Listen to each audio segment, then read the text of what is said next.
And welcome to Aman Class English. Today we are going to learn some polite phrases. ठीक है, तो ये class मैं करने जा रहा हूँ उन लोगों के लिए जो अंग्रेजी सीखना चाहते हैं हिंदी के द्वारा. ठीक है, सो इससे पहले की क्लासेस में मैंने किए हैं हिंदी, इंग्लिश और कन्नड़ा के माध्यम से मैंने किए हैं. तो यदि आप उसमें भी कंफर्टेबल हैं तो आप वो वीडियोस भी मेरे आप देख सकते हैं. ठीक है, तो कुछ विनम्र वाक्यांश. ये वीडियो उन लोगों के लिए है जो अंग्रेजी लंबे लंबे शब्द नहीं बोल सकते, ना लंबे लंबे वाक्य नहीं बोल सकते, उन लोगों के लिए. तो छोटे छोटे शब्दों के द्वारा हम लंबे लंबे वाले जो वाक्यांश का जो अर्थ होता है ऐसे बताने वाले हमने वाक्यांश किए थे, जिसको मैंने नाम दिया था गुड मैनर्स. ठीक है, तो आज आपके पास सामने 3 ऐसे वाक्य लाया हूँ, 4 ऐसे वाक्य लाया हूँ जो जिंदगी में बहुत ही सुविधाजनक होते हैं.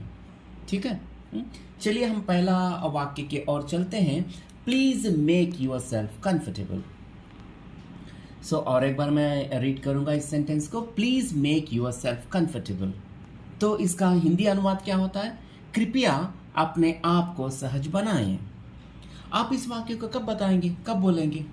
फॉर एग्जाम्पल कोई आपके घर मेहमान आ गए, अतिथि आ गए और अतिथि अपने आपके घर को कंफर्टेबल नहीं समझेंगे.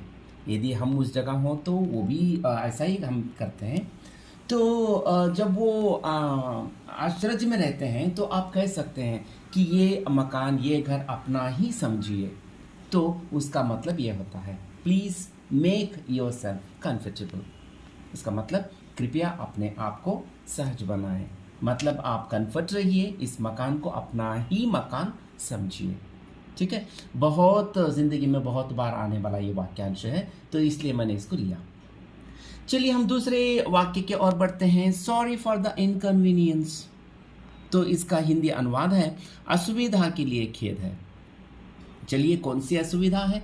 ये असुविधा है वो है फॉर एग्जाम्पल के लिए आप रेलवे स्टेशन को जाके किसी अतिथि को रिसीव करना था, आप किसी कारणवश नहीं गए, तो उस समय आप कहेंगे सॉरी फॉर द इनकन्वीनियंस. ठीक है, तो आप इस तरह से समाधान करेंगे अंग्रेजी में कि मुझे कुछ काम आ गया था, इस वजह से मैं नहीं आ पाया, इसलिए बड़ा वाला सॉरी फॉर द इनकन्वीनियंस. ठीक है, चलिए हम तीसरे वाक्य की ओर बढ़ते हैं. Glad to meet you. तो इसका अनुवाद है आपसे मिलकर खुशी हुई. अच्छा, ये वाक्य आप कब कहेंगे? Glad to meet you. आप ऐसे एक इंसान से, ऐसे पर्सनालिटी से मिलना चाहते थे, किसी अचानकवश आप मिल गए, तो आप उनसे क्या करेंगे? सबसे पहले उनसे हैंडशेक करेंगे.